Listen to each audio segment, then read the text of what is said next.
What's up, everybody? Welcome to the channel. My name is Matt, and let me fix this a little bit. What are we doing here? What's going on here? There we go. Let's maybe turn this down a little bit here. All right. What's up, guys? This is the first time I'm doing this, calling this open mat. So basically just me just talking, seeing whatever. If anyone wants to come on, ask questions, that's fine. First, let's get into it. I'm gonna get into a little bit of my origin story. I've been in Brazilian Jiu-Jitsu for about 14 years, almost. I think this summer will be 14 years. So first degree black belt. If you follow the channel for a little bit, then you I think I've talked about that a little bit. I train at a gym that has a lot of black belts, a lot of good competition, and it's just it's a dogfight, and I learn a lot of cool stuff. So I try to come on here and share that with you. I've dealt with a lot of injuries in my life. I've had 3 knee surgeries, which I've talked about that in videos, coming back from knee surgeries.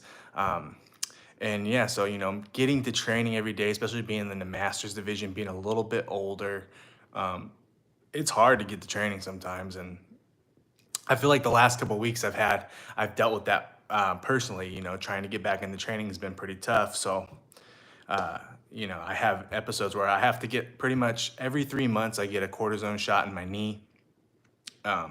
Just numbs everything up, and then I can train really good for about a good 6 weeks. I could really train well, and then after that, it starts to swell up when the cortisone shot wears off.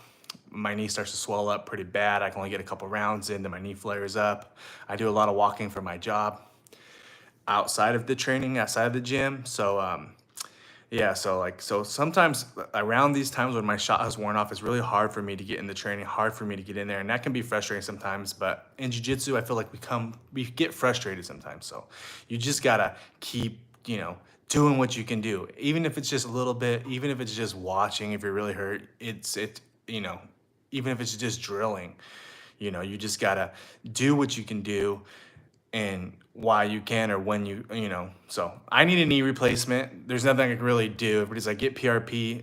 This stuff is expensive, man. I've looked into getting PRP and or stem cells, and it's like $1,000. It's like $1,000 for stem cells, and for me, man, I can't afford that. I'm trying to figure out what we're doing here. Chat viewing option. So, it's expensive. PRP is expensive. It's like $1,600 an injection. I have insurance through my work, and I'm waiting for it to get. I've had a saline injection in my knee before, and that was painful, but it didn't even help really. So, I need a knee replacement, but I'm 38 years old. So getting a knee replacement now is not really in the cards. My surgeon, who's given me 3 knee surgeries already, says you need a replacement, but you'd be like the youngest guy I've ever given a knee replacement before. So if you guys have had a knee replacement out there in your 30s, let me know, because I know the shelf life for a knee injury is like 20 years, or for a knee replacement rather, is like 20 years. And if I'm gonna, 20 years, that put me at like 58, and I'd have to go under the knife again for would it be a 5th knee surgery? I don't know if I want to do that, So I'm kind of just trying to rock this till the wheels fall off. I get my cortisone shot every 3 months. I would like them sooner, but my doctor's like, I can't give it to you before 3 months. So the cortisone shot makes me feel 24, and I really train hard. When I have my cortisone shot, I'm training 3 to 5 times a week, schedule permitting. But when I'm not, it's like I'm getting there 2 times a week right now, because I train, I do a couple rounds, especially when I roll the other bigs. Just the pushing on the hips of my knee, it swells up, and then I'm hurting. So I submitted some questions on my Instagram, which if you know the Instagram, Oz Nation BJJ on Instagram, it's kind of like more of like a joking memes. I do a lot of reels. I do a lot of stuff like that. And I do post some of my stuff on there, but mostly for the meat and potatoes YouTube, this is where I answer questions, or I do more like, instructional or topics like vlog style. But I asked on there if anybody had any questions for me on, you know, this to say so I could talk about it here if anybody didn't want to chime in on the live feed. And I got some questions. So here are some. Where do I train? I train in Southern California, Checkmate Marietta. Been with my professor for probably close to 8 years now. I started off at Carlson Gracie. Well, no, I was on a fight team called Team Genuine when I was doing MMA in Hemet, California, and I had a cup of coffee there. I trained under a blue belt. After that, that team just kind of like fell apart. You know, this is what happens. Little MMA teams fall apart. People grow up. People have to get jobs. I got away from training for a while. I ended up going to Carlson Gracie's. Trained there. No, scratch that. Went to Team Quest. Trained with Dan Henderson for a while. After that, I hurt my knee there in training. My first knee injury got hurt at Dan Henderson's. Took a year off. Decided, hey man, it's a real bad knee injury. PCL, ACL, MCL, complete reconstruction at 24. Didn't think I was gonna train again. Ended up coming back and training at Carlson Gracie. Had a cup of coffee there for about a year. Then with the American Top team, trained there for a little bit. And then finally found my destination right when I got my blue. My coach from American Top team, he ended up leaving the country, going back home. I ended up going back to Dan Henderson's, meeting up with my current professor, Ricardo Feliciano, and I've been with him ever since under the Checkmate banner. Got there right out of the new blue belt. So that's why, I mean, all that movement in my earlier days of training, that's why I was a white belt for so long. So I was a white belt for 5 years. So that's why, because every time I'd get a new instructor, something would happen, the instructor would leave, a new school here, new injury there. It was just life, you know? And back in the day, like in 2010, 2008, there was black belts were hard to find. Like now, if you're especially in California, New York, Texas, Florida, there's black belts all over the place. But in the early 2000s, mid 2000s, they were a dying breed, man. If you were a purple belt, you were bad mama jamma. So it was hard to find good instruction. So when you did, you kind of hold on to it. And for me, loyalty is key. I've seen guys who leave gyms, and like I say, you have your white belt to find out which gym you want to be at, right? So like if you, like that's your testing belt. Like, hey, do you like this school? Do you want to be at the school? Is this the school you want to be at? White belt, that's where you should do it. For me, I'm not trying to, if you get a belt from a professor, that should be it, man. That's your guy. Like, don't accept the belt if you don't plan on being with the guy. Like, I get it. Like, maybe sometimes life happens and you have to move and all this kind of stuff. And you know, you're paying for a service. So, but for me, lineage is important. And having the lineage and to say, who was your black belt professor? Who was his professor? That's important to me. You know what I mean? Like, I know that Leo Vera gave my professor his black belt, and now I'm under him. Like that's important to me. So maybe it's not important for you guys. Maybe like you're just like, hey, I'm paying for a service. Because I've had this conversation before. You guys are like, oh, I'm just paying for a service, so it doesn't matter who I get my belt from as long as I'm earning the merit. And I guess to agree, that's cool. But for me, sometimes loyalty is important for me because you build a relationship with your coach. Your coach becomes your friend. If your coach gives you a purple belt, and then you just like band and chip and you go somewhere else, that's a slap in the face. Because when a coach gives you a purple belt, to me, that's him saying, hey man, you're gonna be a black belt under me if you just stick with me.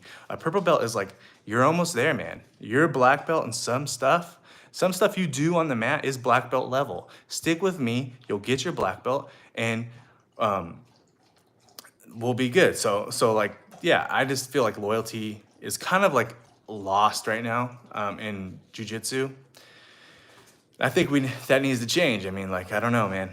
I get it. You can be in a crappy school because there's a bunch of crappy schools out there, you know? And another question I got is like, do I own my own school? I do not. I do not own my own school. I have a full-time job, support a family. Would I like to own a school someday? I mean, maybe when I retire, maybe. I would like to maybe teach at a school. Like maybe my coach could be like, hey man, here's a 6 a.m. class, put me on the payroll. That'd be kind of cool when I retire. I don't know if I would want to have the responsibility of like having my own school. But I am always down the train. So if you guys are in the area, I had some guy hit me up in my DMs and he's like, hey, I'm in town. I'm in training at your school. Can I come train with you? And I train with him. I'll meet him there. I'll train. Like I'm down. Like, and I don't really, if you guys were looking for instruction from me, like privates, like I've had people say, hey, do you do privates? I don't. I mean, I just like to help people. So like if you come down and you see me at Checkmate Marietta in Southern California and ask me a question, how to do this, how do I do that? I'll just tell you the best I can. Am I the best black belt in the world? No. Do I consider myself a legitimate black belt? Yes, I do, because of, again, my lineage. I've been, the guys who give my black belt are legit. And so that if they give it to me, then I take that as credibility that like, hey, I'm legit. So I'll show you the best I can, for free, because that's just, I don't know, man. I've never really done privates. I'm just kind of like a good teammate that wants to help people. What else I got? Is there an age limit for women to start training? Is there an age limit for a man to take your purse in the parking lot? No, there isn't. So get your butt to the training. Like you gotta train. If you feel like you can better your situation and better your life and feel more confident, walk into your car, jiu-jitsu, I think, is the #1 martial arts for self-defense. That's what it is. You can hold somebody, you can overhook somebody until help comes. You can, put someone to sleep with a triangle, maybe. I wouldn't do a triangle because it's hard to triangle bigger opponents. So triangling a guy is probably gonna be hard to lock your legs. But you could probably contain a guard enough to get to your feet, to get to help, or to scream, or to, I've seen those videos on the self-defense from the Gracie breakdown stuff, where they choke people out with their shirts, all that good stuff. So jiu-jitsu is for everybody. There is no age limit. If you're intimidated by jiu-jitsu, I think it's more intimidating, especially say you're overweight. And this goes for guys too. If you're overweight and you're like, I gotta go to the gym, and you really don't know how to work out, you've never really worked out before, and you're in this funk and you really just wanna get your life together, but you're like, what do I do? And you feel like everybody's just watching you, like, oh, look at this fat guy. Look at this fat girl walking in the gym. And you feel like you're being really judgy. First of all, if you're doing that, that takes tremendous cojones. So congrats, dude, because like you're in there, you're trying to better yourself. And I promise you, unless they're like the high school teenage kids, most people are in there like, hey man, get your work in, like good for you. But in jiu-jitsu, you don't have to worry about it. People think it's intimidating because you're like the breaking the arms and the choking and all this stuff. Yeah, that's all there.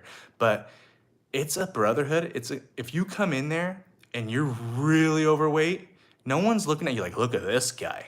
Everybody is in there is scared for their own technique. They're scared for their own, development. They're not worried about yours. They're gonna help you. They're gonna be, hey, come here, come here. I'm telling you, jiu-jitsu people, you get choked out so much, you get humbled so much on the mats, and no one's trying to hurt you. No one hurts you. I'm telling you, injuries do happen. It is a contact sport. We're not playing checkers, but for the most part, everybody's cool. Everybody's cool. They will take care of you. They will help you. I've rolled with many guys where they're like, oh my God, I'm tired. I got to let it go. And I'm like, okay. I just stop the roll. Like, catch your breath, man. I'm telling you, find yourself a school. Find yourself a good school. Read the info on your instructor. His lineage should be there. That's the #1 tell to say if you're at a good school. And that's going to help you out tremendously. And the weight loss, I mean, I've seen, I heard it's like 800 calories, 500 to 800 calories burned every jiu-jitsu class. You're wearing the gi, even more. I'm telling you guys, it's an awesome workout. You add diet to jiu-jitsu, the weight will just fall off. Now, when you get better at jiu-jitsu, the weight's hard to fall off because you get good. And so now when I go to the gym, when I was a blue belt and white belt, I could I need to lose 10 pounds. I just train real hard for 1 week and 10 pounds would be gone. Now it's it all depends on who shows up, because now my game is so developed where I'm not really getting to work out day to day as I was when I was a lower belt. When you're a lower belt, every day is a war. When you're Upper belts, purple belt and up, it depends on who shows up. So that's why it's always good to show up, because you need to have that partner, right? Everybody has that one partner in class that's like, hey, I'm going tomorrow. And then you call your man, are you going to be there tomorrow? Like, oh, you weren't going to go. He's like, come on, show up. So you get that, like, that you get that brotherhood, that like, you got to be there because you know he's going to be there. And if you're not there, he's not going to get the work in. That's what's cool about jiu-jitsu. It's a club. When they say jiu-jitsu club, it kind of is. It's a club. It's a brotherhood. It's a sisterhood. Oh, got a question. I'm delaying on the video live. Just watch the, what do you say? Just watch the part about, oh yeah, knees over toes guy. Yeah, a lot of sleds, a lot of pulls. I've actually implemented the knees over toes guy, so I agree. Yeah, I'm happy. I've been doing that, and I feel like it has been helping. But I still, like, my knee is so shot. I'm so bone on bone. That's why my knees are so bad. But also, yeah, get into training, guys. Like, the brotherhood, the sisterhood, that is real. That is real. Let's see what else kind of questions we got here.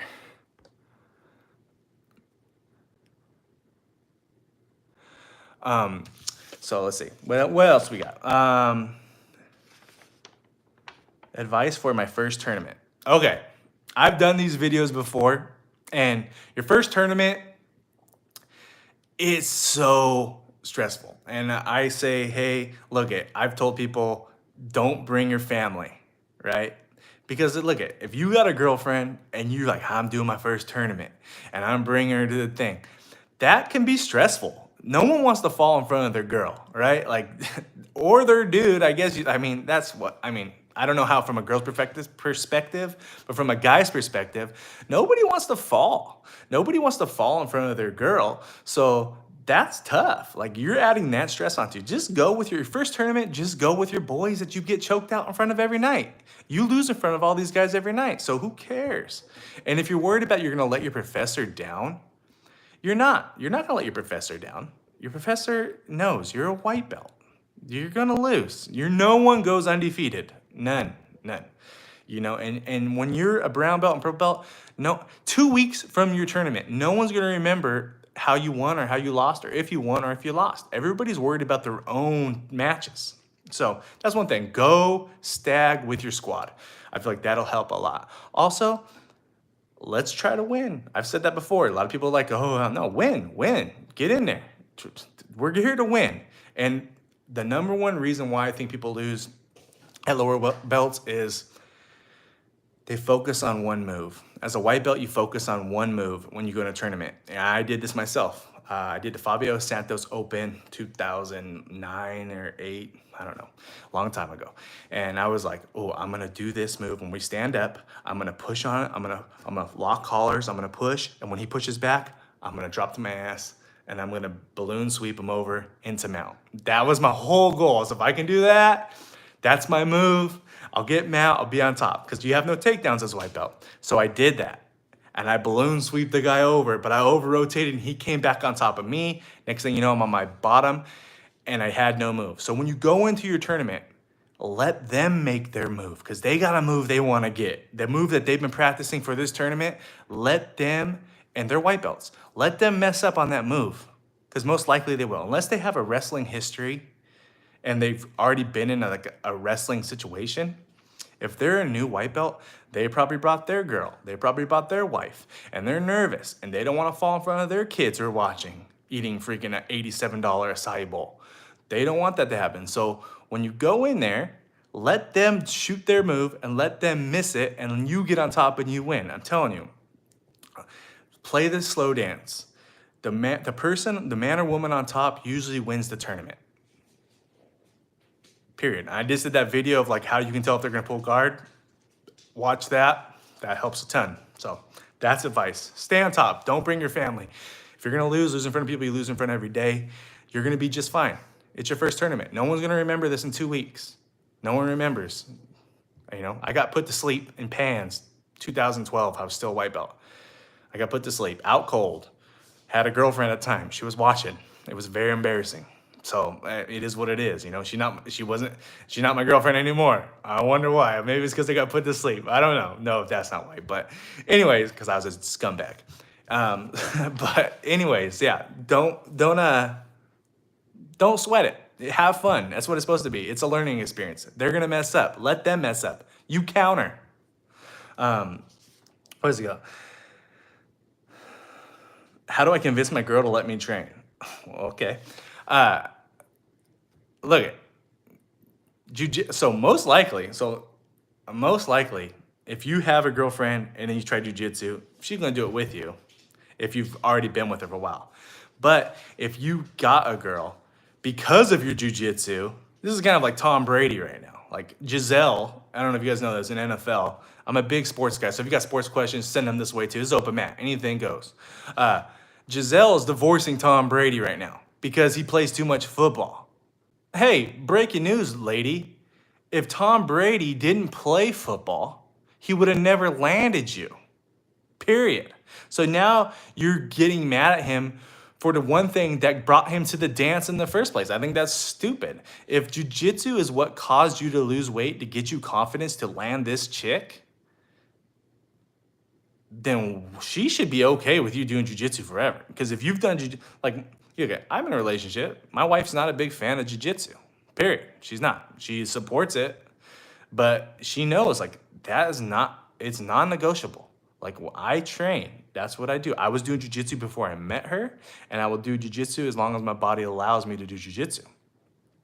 So, yeah, man, you gotta like, you know, they're always gonna be girls like, hey, don't leave, come on. And they'll be bribing you with whatever, dude. And you know what I mean by whatever. It'll be there when you get back, dude.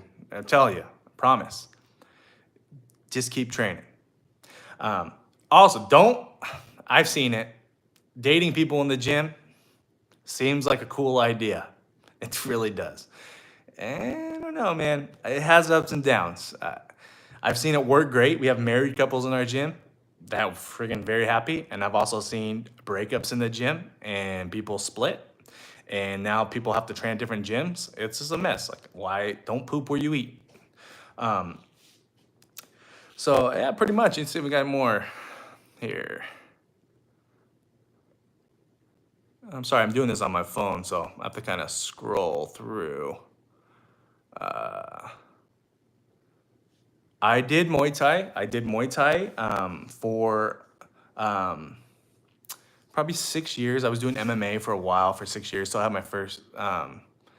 It was just, I was freaking doing smokers, and smokers is just kind of like unsanctioned brawling. You know what I mean? So I didn't do any like actual MMA fights. So you can't look me up in Sherdog or anything like that, but I do like in gym smokers, and it was just a different time back then, I probably could have. Do I have regrets that I didn't do any like gladiator challenge or stuff like that? Yeah.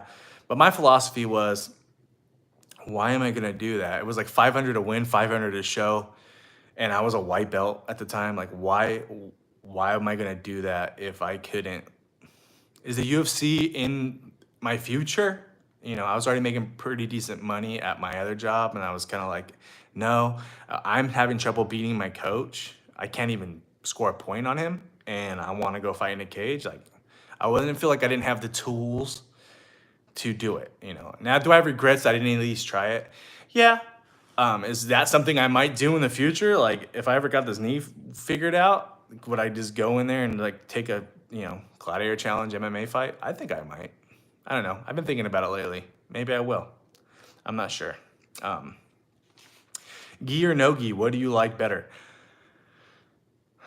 I like gi better, obviously, but I like gi because I wanted a black belt. Black belt was a goal for me. Black belt was something I wanted to do. I wanted to really go after it. So that's what got me to training. The days I didn't want to train, I was like, I got to get this belt. I got to get this piece of tape. I got to go. And when I was working full time, I had to choose between gi or no gi because of my scheduling. So I chose gi because that's how you rank up. Now, I know a lot of places like 10th Planet, they'll belt at the no gi level. But gi is what I like. And I think if you do gi, you're sufficient at no gi. Obviously, there's some stuff that you need to work on, like get better with your overhooks or single collars and stuff like that. But if you're you take the kimono off, man, you're gonna do just fine. I mean, a lot of this stuff is very, very similar. Now, the no-gi guy going into the gi, the grips really confuse them. So, but I mean, and I think gi works in the street. Like I said it before, like no one's fighting in their undies. You know what I'm saying? Like you're not gonna fight in your underwear if you're, unless you live in South Beach. You know what I mean? Like everybody fights in a jacket or a shirt or a jacket or pants. So I think gi training is very, very good, and it sharpens your technique. You know, you can't muscle things, you can't slip out things. So I prefer gi, but I have been doing a lot of no gi since I got my black belt. I was like, you know what? That was an excuse for me not to do it. It's like, now that I have a black belt, let's start working on this no gi. And boy, my gym right now is freaking, they're preparing for no gi worlds. And man, they are really going at it at no gi right now, dude. It is like a sweaty mess in there.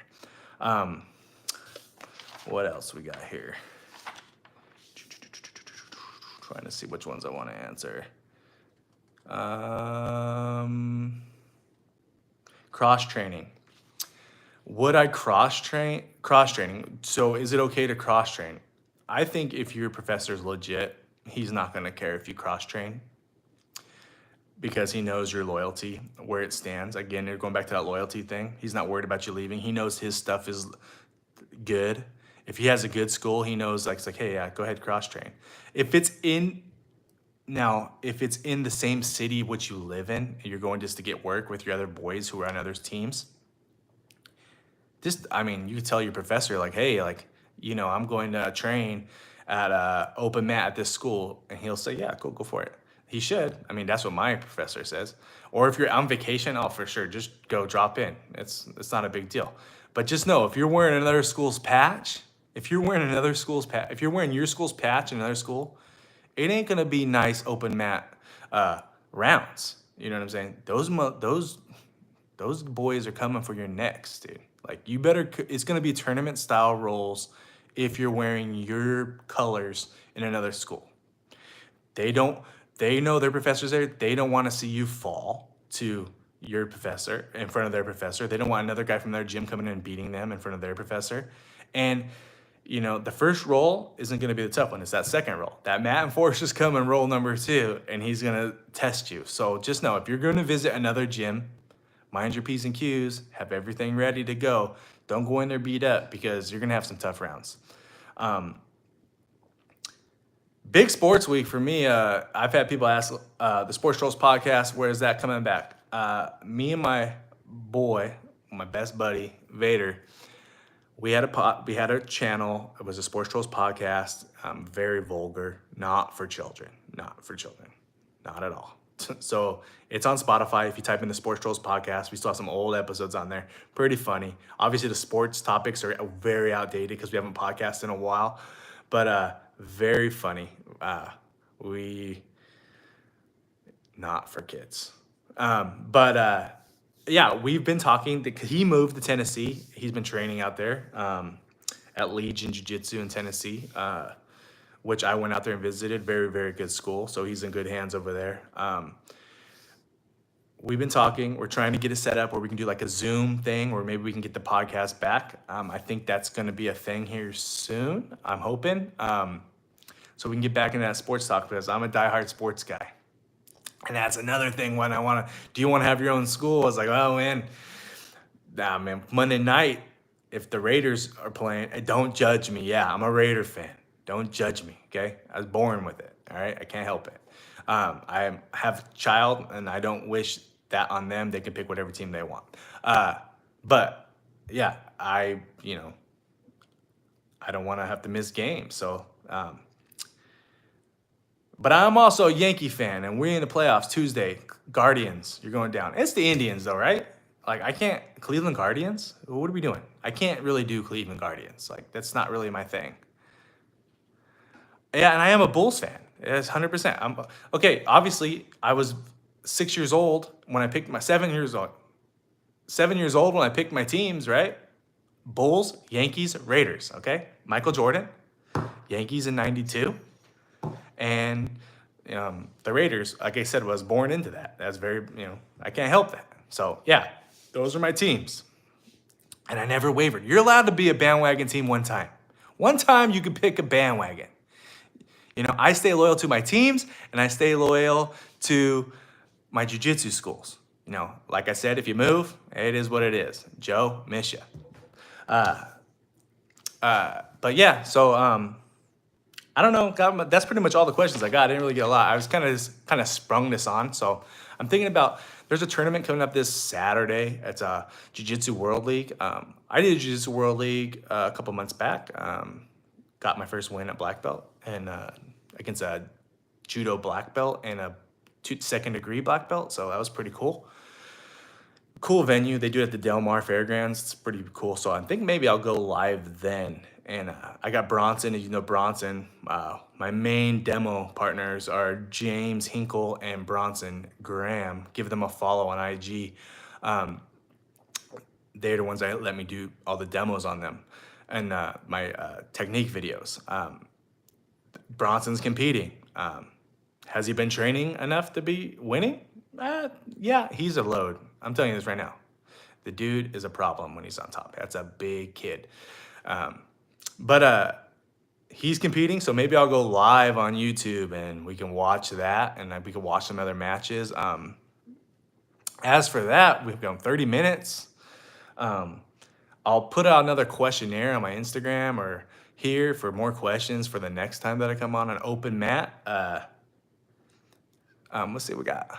I always get annoyed at the concept of gym enforcers. Yeah, I mean, it's true though. Gym enforcers, it's a real thing though. Like, I can't say like that I was never that guy. I kind of was. I've been that guy before. I'm kind of old to be that guy now, but you know, when a new guy comes in and he's freaking kicking all your guys' butt, the one guy has to go stop it and let him and bring the school's credibility back up. You can't send your coach in there to do it. You have to have one of the students do it. So there's gym enforcers. Poncho's video. Poncho's been traveling. He's in Tennessee right now with Vader. Poncho, we have to get together. Our schedules have not meshed. He's been competing. He just won World Masters again. He's like he's won a world title. The guy just wins world championships all over the time, and he's all hurt and he has a hurt knee and back, and he still wins. He's a freaking wizard of knowledge. He's like so good at competing, at working the corners, and like just knows the big man game. He is going to do a demo video. I'm getting it. We just have not synced up. And when he does, there's like a really, really big class. Like there's like 60, 70 guys in there. And I'm like not trying to bug him. I'm trying to catch him at a 6 a.m. class. I train a lot of times at 6 a.m. I'm trying to catch him at a 6 a.m. class. He said he's coming to 6 a.m. this week. Maybe I can get the video done this week. No promises. It's going to happen. I said 1,000 subscribers are going to get Poncho. I know. Right now, and I'm at, 1,030? So we'll hope it's coming. It's coming. He'll show something cool. So, but open mat episode 1, just kind of free balling it. Not really, wearing some boxers right now, but maybe episode 2 have a little more structure. Just thought I'd come on here. Tell your friends, OS Nation, on Instagram, OS Nation BJJ, on Facebook, OS Nation BJJ, funny reels and stuff like that. I'm a goofball. I'm not the best black belt in the world, by far, definitely not, but I might be the funniest. So, all right, guys, I'll catch you guys around. Os.